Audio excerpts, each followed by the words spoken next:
ഓല ഷോറൂമിന് മുന്നിൽ ഉപഭോക്താക്കളുടെ പ്രതിഷേധം.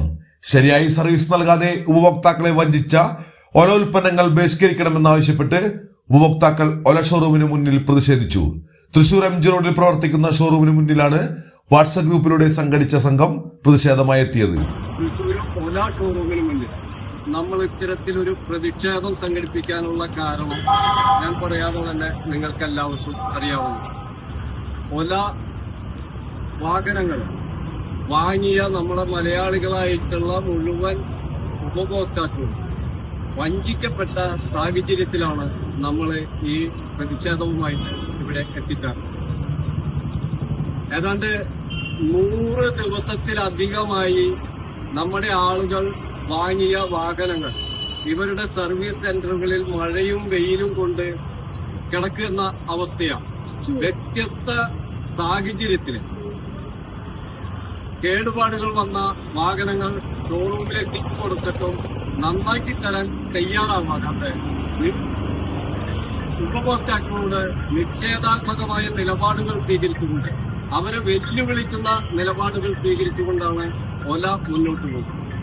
ഈ ഓലയുടെ ഉൽപ്പന്നങ്ങൾ വാങ്ങിയ ഉപഭോക്താക്കൾ നിരവധി ആളുകൾ ഇതുപോലെയുള്ള പ്രശ്നങ്ങൾ നേരിട്ടുകൊണ്ടിരിക്കുന്നവരാണ്.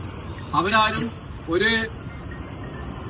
ഒരു സംഘടിതമായി എത്താൻ ഉള്ള സാഹചര്യങ്ങളില്ലാത്തതുകൊണ്ടാണ് ഈ ആളുകൾ ഇത്ര കുറഞ്ഞുപോയത് എന്ന് നമുക്ക് മനസ്സിലാക്കാനായിട്ട് കഴിയും. ഇനി കേരളത്തില് ഇതൊരു തുടക്കമാണ്.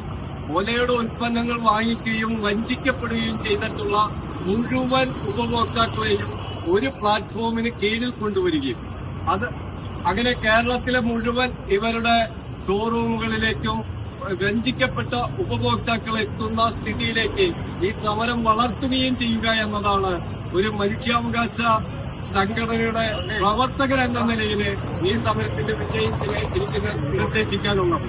ഈ സാഹചര്യത്തില് നമ്മള് ഈ പ്രതിഷേധം ഇവിടുത്തെ ജീവനക്കാർ സ്വീകരിക്കുകയും അവർ ഇതിന്റെ മുകളിലെ ആളുകളൊക്കെ ആയിട്ട് സംസാരിക്കുകയും ചെയ്തു എന്ന് പറയുന്നുണ്ട്. അവരുടെ ഇതിന്റെ കേരളത്തിന്റെ ഹെഡായിട്ടുള്ള ഒരാളാണ് എന്ന് പറഞ്ഞ് എന്നെ ഒരാൾ ഫോണിൽ വിളിച്ചു. ഞാനതൊന്നും വിശ്വാസത്തിൽ എടുക്കുന്നില്ല. അദ്ദേഹം എന്നോട് പറഞ്ഞത് ഈ നമ്മൾ സർവീസിന് കൊടുത്തിട്ടുള്ള വാഹനങ്ങൾ ഏതാനും ദിവസങ്ങൾക്കുള്ളിൽ നന്നാക്കി തരാനുള്ള നടപടി സ്വീകരിക്കുന്നു. അതുകൊണ്ട് നമ്മൾ സമാധാനപരമായി ഒരു ഒത്തുതീർപ്പിന് വിധേയരാവണമെന്നും ആവശ്യപ്പെട്ടിരിക്കുകയാണ്. ആ അഭ്യർത്ഥന മാനിച്ചുകൊണ്ട് മനുഷ്യത്വപരമായി നമ്മൾ പിരിഞ്ഞു പോവുകയാണ്. എന്നുവെച്ച് ഇദ്ദേഹം പറഞ്ഞ ഇദ്ദേഹം പറഞ്ഞ വാഗ്ദാനങ്ങളിൽ നിന്ന് വീണ്ടും വ്യതിചലിക്കുന്ന പക്ഷം ഈ സമരം ശക്തമായി തുടരുകയാണ് ചെയ്യുക. ഈ സമരം കേരളത്തിന്റെ വിവിധ ഭാഗങ്ങളിൽ ആളിപ്പടരും കത്തിപ്പടരും. അതിന് നമ്മൾ ഓരോരുത്തരും വീണ്ടും ഇതുപോലെ വഞ്ചിക്കപ്പെട്ട ഉപഭോക്താക്കളെ നമ്മളുമായിട്ട് അടുപ്പിക്കുന്നതിന് വേണ്ട നടപടികൾ സ്വീകരിക്കണമെന്ന് പറഞ്ഞുകൊണ്ട് ഈ സമരത്തിൽ പങ്കെടുത്ത എല്ലാവർക്കും വിപ്ലവ അഭിവാദ്യങ്ങൾ നേർന്നുകൊണ്ട് ഞാൻ എന്റെ വാക്കുകളെ ഉപസംഹരിക്കുന്നു. നിങ്ങൾക്ക് നന്ദി, നമസ്കാരം. ഷോറൂമിന് മുന്നിലെ പ്രതിഷേധം പ്രമുഖ മനുഷ്യാവകാശ പ്രവർത്തകൻ ബെന്നി കോടിയേറ്റിൽ ഉദ്ഘാടനം ചെയ്തു.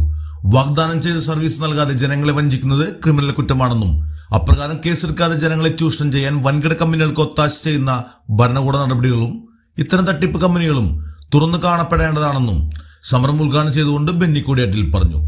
സമരം സൂചനയാണെന്നും സർവീസ് സെന്ററിൽ കെട്ടിക്കിടക്കുന്ന മുഴുവൻ വണ്ടികളും വാഗ്ദാന പ്രകാരം ശരിയാക്കി നൽകിയില്ലെങ്കിൽ സമരം മറ്റു ജില്ലകളിലേക്കും വ്യാപിക്കുമെന്നും കേരളത്തിൽ ഇവരുടെ നിലവാരമില്ലാത്ത വാഹനങ്ങൾ വിൽക്കപ്പെടുന്നില്ലെന്ന് ഉറപ്പുവരുത്തുന്ന വിധത്തിൽ പ്രചരണം ശക്തമാക്കുമെന്നും അദ്ദേഹം പറഞ്ഞു.